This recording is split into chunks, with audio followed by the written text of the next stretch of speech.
Estamos de volta para o nosso segundo bloco no portal Atualidades do Direito e neste programa discutindo o direito planetário com o professor Rogério Portanova. Em nosso primeiro bloco, discutimos aí os contornos do direito planetário e agora, professor Rogério, eu queria aprofundar um pouco mais essa discussão. O senhor fez menção aí a essa nova concepção, o direito planetário, fez várias reflexões a partir de uma leitura de direitos humanos, né, das gerações de direitos, da liberdade, da igualdade, da solidariedade.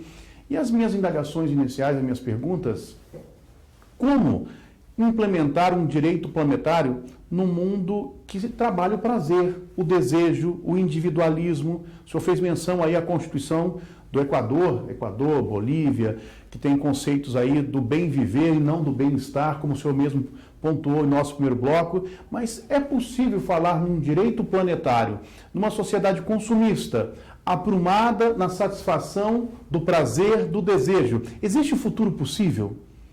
E aí eu pergunto assim, uma relação que é interessante também, desse modelo de economia verde, que se fala muito, né? E nós temos uma relação de interdependência muito forte no planeta, mas muito pouco percebida pelo ocidental, por aquele que consome. Então eu queria suas reflexões a partir desses apontamentos. Vamos para a primeira parte, né? Que ela é um tema tão ou mais instigante quanto o primeiro. Porque nós vivemos efetivamente numa sociedade hedonista.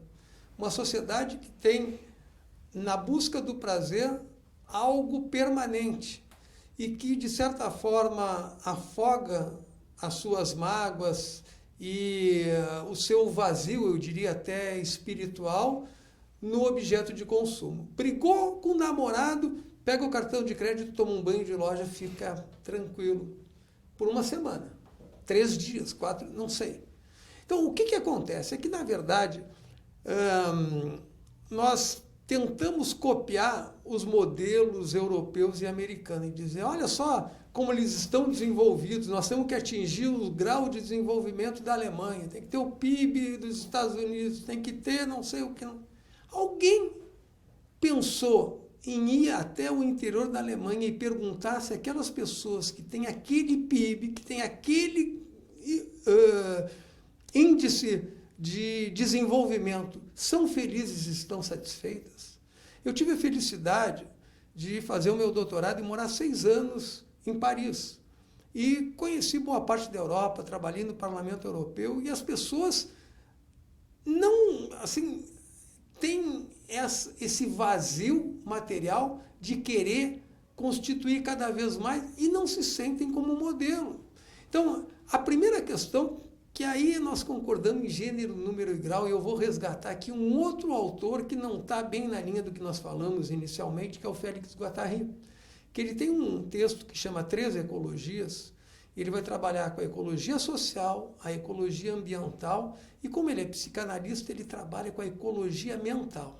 Ele diz que nós temos um desequilíbrio mental que é maior ou pior do que o desequilíbrio ambiental e social que nós criamos, que a nossa mente está forjada do ponto de vista de um individualismo tão grande que a satisfação, nós só admitimos um tipo de satisfação pessoal. A alteridade, o outro, para nós, ele não existe e não importa. Por isso que as nossas relações são muito mais com coisas do que com pessoas. Então é preciso quebrar esse paradigma e entender que muitas vezes a grande felicidade que nós temos, elas não têm um valor econômico definido. Perguntar para você que está me vendo aqui, quanto é que vale um beijo apaixonado bem dado? Vocês já calcularam isso?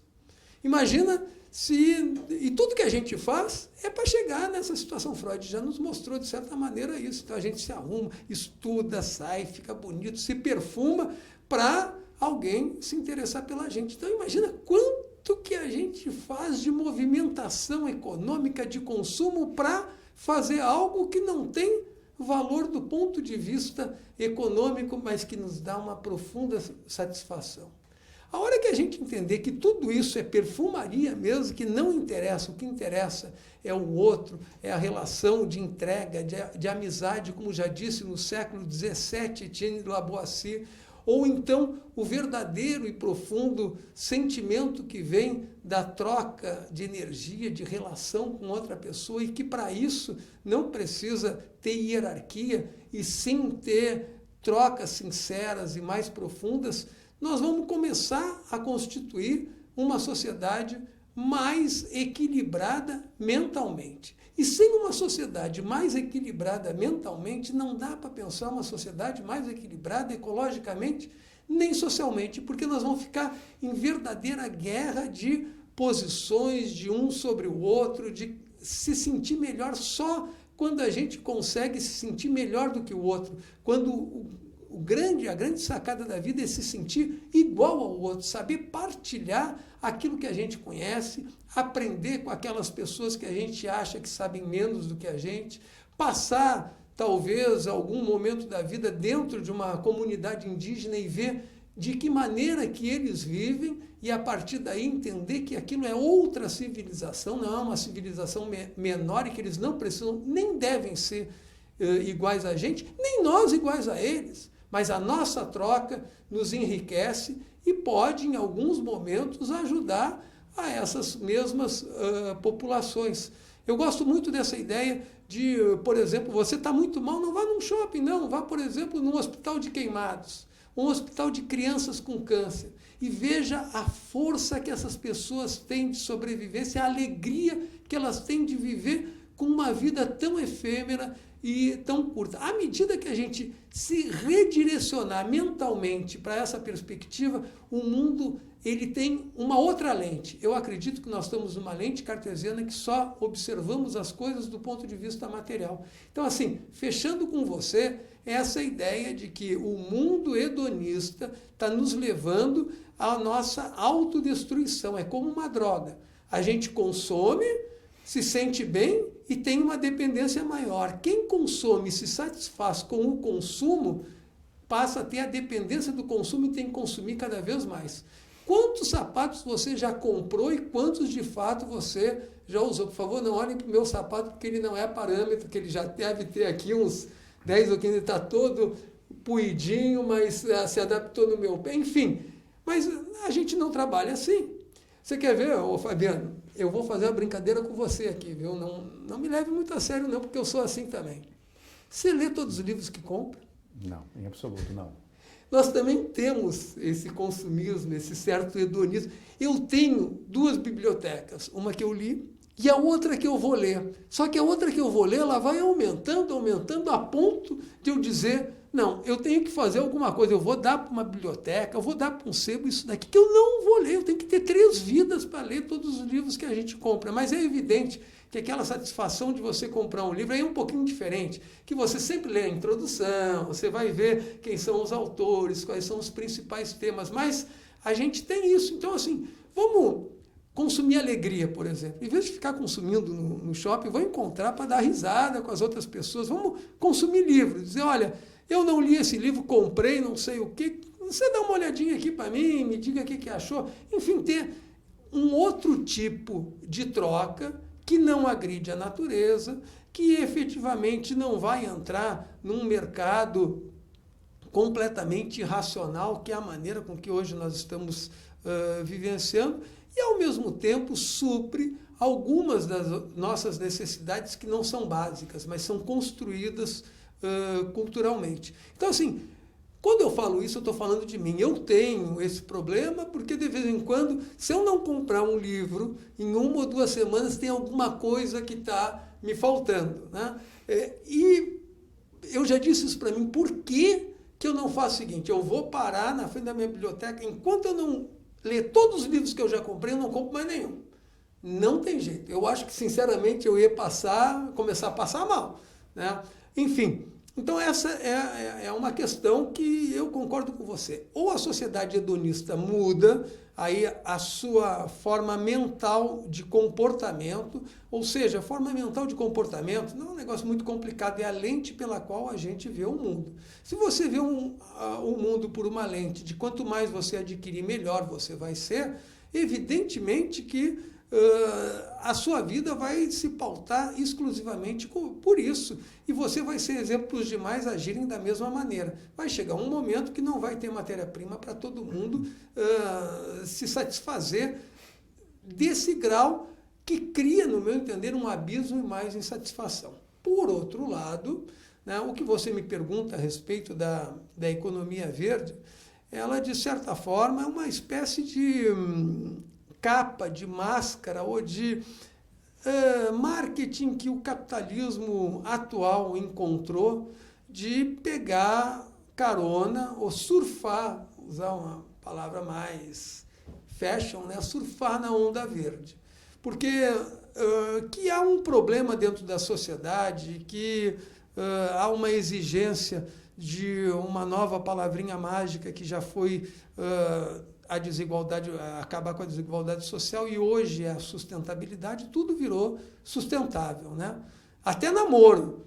Esse namoro não é sustentável. Então, calma lá, vamos botar um pouco nos eixos essa discussão. Então, assim, eu acho que essa chamada economia verde, ela tem um lado positivo, que é de dizer o capitalismo não pode continuar do jeito que está, ele necessariamente vai ter que redefinir os seus parâmetros. Por exemplo, a ideia da reciclagem. Você fez tantas entrevistas maravilhosas a respeito da lei de resíduos sólidos e das exigências que hoje tem a indústria de reciclar. Então, eu acho que essa é uma contribuição efetiva que o capitalismo, que a indústria dá para que nós possamos ter uma forma de fazer que os resíduos venham a ser reutilizados, que venham a ser reciclados e que não causem os transtornos que acabou causando na maior parte da sociedade. Esse eu acho que é um movimento bom, mas insuficiente.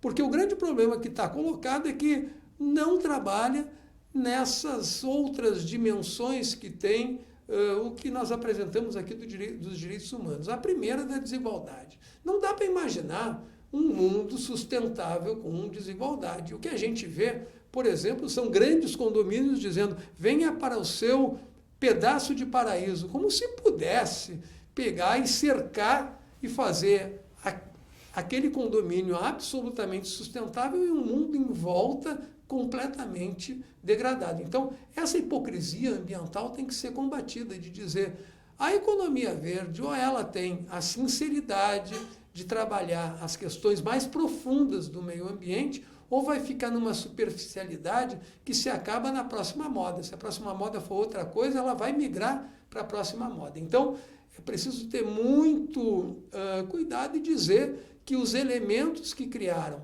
as crises cíclicas do capitalismo e a última crise, eu costumo dizer que caíram dois muros. O muro de Berlim derrubou o socialismo. E depois, o muro da crise econômica de 2008 derrubou um tipo de capitalismo. Porque a crise econômica da Bolsa de Valores de Nova York só não foi maior do que a crise de 29, porque houve a intervenção do Estado, não do Estado, dos Estados. A China comprou moeda podre americana, a Rússia, a Alemanha, para salvar uma lógica econômica. Isso significa o quê? Nós que contribuímos com o nosso dinheiro para criar o produto interno bruto e a riqueza de cada país, essa riqueza foi transferida para salvar o sistema americano no mundo inteiro. Isso mostra que o capitalismo não consegue se autorregular. Nem o tradicional e nem o verde, a não ser que ele mude o seu paradigma de compreensão da competitividade sempre de lançamento de novos produtos para uma ideia de efetiva solidariedade. Não? Então, assim, eu tenho grandes desconfianças, mas eu não sou um dogmático e também não sou um sectário. Eu acho que tem elementos importantes dentro do mundo capitalista, tem grandes empresários que estão efetivamente engajados, comprometidos com a ideia de trazer para a sociedade algo mais equilibrado, mais sustentável. E que, inclusive, vem essa ideia de que você aumenta a qualidade inclusive intelectual e cultural do consumidor, ele vai começar a saber que produtos também ele vai comprar, não só o mais barato. Então, essa é uma mudança que eu vejo altamente positiva, mas extremamente limitada. Eu diria, essa onda do capitalismo verde, da economia verde, ela tem 80% de marketing e de críticas profundas que deve se fazer e não se abraçar a essa nova, vamos dizer, velha reciclagem do capitalismo. Agora tem 20%, eu não tenho dados precisos para falar isso, mas tem uma franja importante que está comprometida nesse sistema de uma sustentabilidade forte para trazer, vamos dizer, um outro termo que é a sustentabilidade fraca, ou se quiser, o mero marketing ecológico. Né? Professor, em última análise, na verdade, toda essa discussão passa também pelo modelo de sociedade, como o senhor bem colocou, né? Infelizmente, nós confundimos hoje felicidade com o desejo, né? O desejo material como sendo felicidade e que vai permear. Para a gente concluir a sua palestra, a sua participação aqui no portal Atualidades do Direito, professor, eu gostaria de indagar como é que seria a governança planetária? Um direito planetário, como é que seria a governança? E eu indago também a partir das eleições europeias, que nós tivemos aí o avanço de partidos nacionalistas, partidos aí com a leitura de extrema-direita, com xenofobia, entre outros ismos que nós temos aí, e que não abre nenhum conflito, abre o confronto com o outro de forma liminar, usando a expressão do Cortella. E nesse sentido eu gostaria de saber como é que essa governança planetária no mundo que os nacionalismos estão aí aflorando novamente. Então, essa já é uma pergunta para outras 3 horas de discussão, né? Mas, primeiro, antes de responder, assim, agradecer a paciência e a simpatia que o Fabiano teve, paciência de vocês aqui de nos escutar também. E eu estou respondendo para alguém que conhece mais do que eu e certamente vocês aí devem ter uma opinião a respeito desses temas, mas eu vou tentar destrinchar. Primeiro, eu queria dizer que o fato de nós não termos um modelo não significa que a sua construção seja o processo mais rico que nós temos para enfrentar. Vou fazer a digressão, tá? Você tem ideia de que aqueles revolucionários franceses em 1789, quando derrubaram o governo de Luís XVI e Maria Antonieta, tinham ideia do que eles iam fazer com a França logo depois da Revolução, ou que eles tinham ideia que a Revolução ia dar certo?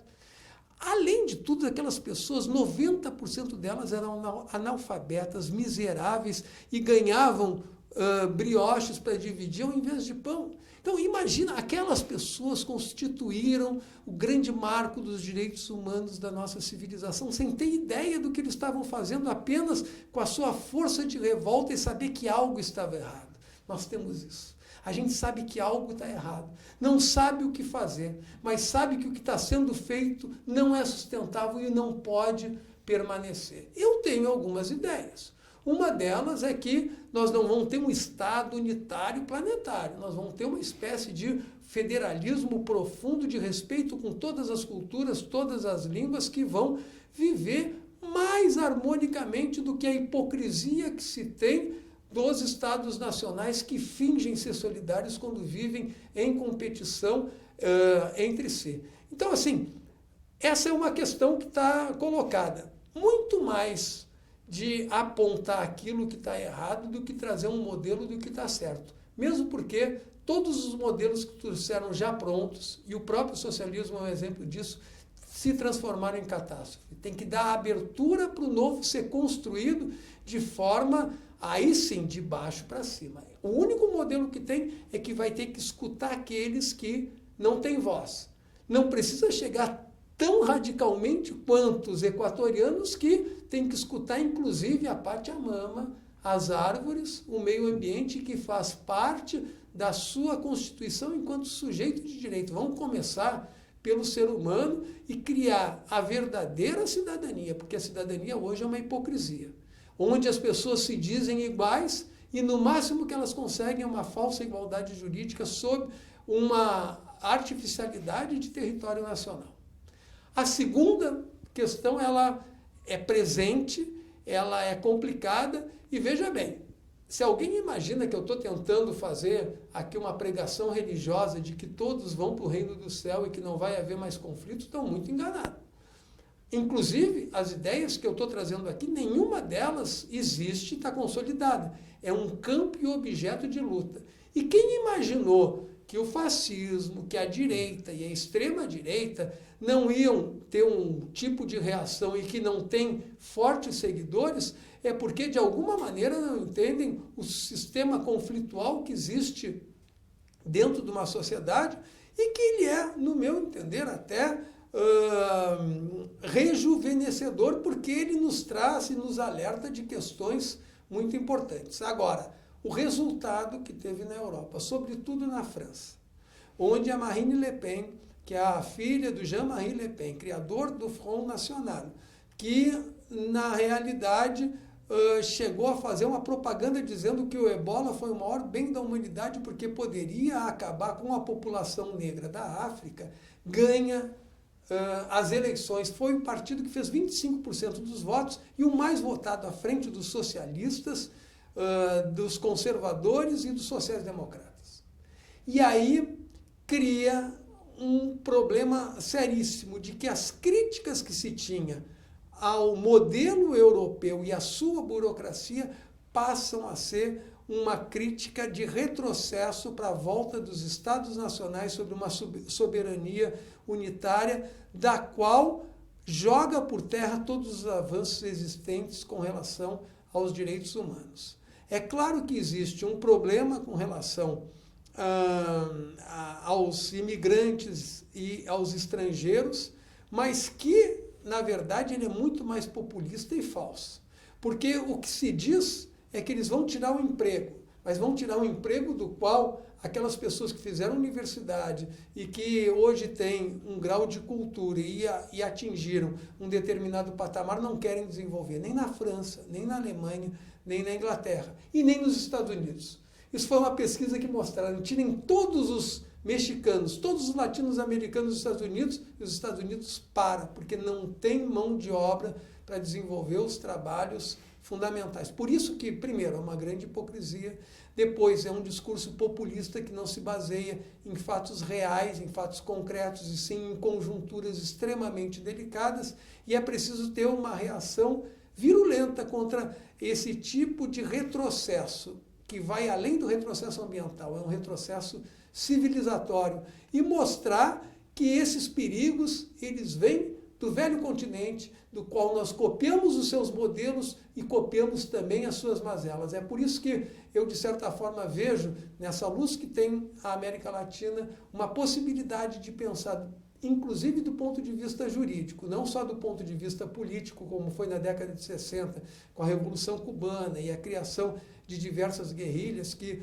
de certa forma, hoje são muito questionadas, mas é no movimento institucional. É a população dizendo que a sua lei maior tem que se voltar para uma outra relação entre o homem, a natureza, entre a atual e as futuras gerações. E tentar extirpar de uma vez por todas o preconceito, o racismo, e não deixar que isso seja importado junto com o que veio de tão bom desses países da Europa. Eu também não sou daqueles que dizem nós precisamos ter uma Constituição e olhar para a América Latina contra o colonialismo dos 500 anos europeus, porque a Europa trouxe muita coisa boa também. Trouxe o colonialismo. Por 30 anos nós tivemos, durante os períodos de ditadura do Cone Sul, um imperialismo, então a gente não precisa sair desse continente para encontrar quem nos oprima. Quer dizer, dentro do continente americano nós vivemos essa opressão mais do que colonial, mais imperial, e entender que a solidariedade deve se dar com aquelas pessoas de bem e que pensam como a gente nos Estados Unidos, na Europa, mas que efetivamente a América Latina hoje, pelo menos do ponto de vista teórico e da materialidade constitucional, nós podemos dizer, está na vanguarda ambiental. E queria dizer que, humildemente, o Brasil conseguiu isso. É quase um milagre que nós tenhamos o avanço que nós tivemos com as leis ambientais, a 6938, o artigo 225, com os conflitos que hoje existem. Então, eu queria dizer assim, para terminar, já me perguntaram, mas professor, quando você faz as exposições e mostra, você parece tão pessimista. Então, eu sou que nem Gramsci. Eu tenho o pessimismo da razão, porque eu não sou pessimista, mas o mundo está péssimo. Tá? Mas, por outro lado, eu tenho um profundo otimismo da vontade. Eu tenho uma crença na civilização, uma crença no ser humano, que é extraordinário o seu grau de recuperação, seja de uma doença, seja de uma droga, seja de uma relação, ou mesmo quando nós temos acesso de raiva. Passa a raiva e volta aquele sentimento de amorosidade. Então, às vezes, eu acho que a nossa civilização passa por momentos de raiva que não encontra saída que não seja agredir o próximo, quando a saída está justamente na solidariedade e na forma de um convívio harmônico que ele vai ter com aquele que vai ser a sua saída e a sua salvação e não o que está competindo para tirar o seu lugar. Bom, professor, nossa, estava acompanhando aqui, essa temática daria aí um bom tempo, muitos desdobramentos, é fantástico a sua participação, coloco aqui a minha opinião, porque nos chama, né, ao compromisso e mostra também alternativas desse processo todo que nós vivemos. Eu queria, em nome do Atualidades do Direito, agradecer a sua presença, por um tema tão instigante e tão importante, que essa reflexão é necessária, né, a todos nós. O senhor colocou aí a questão do pessimismo e otimismo, mas eu vou usar o Boaventura de Souza Santos, que diz que é um otimista trágico, né? Também essa é uma leitura interessante. Então, muito obrigado em nome do Atualidade do Direito, doutor.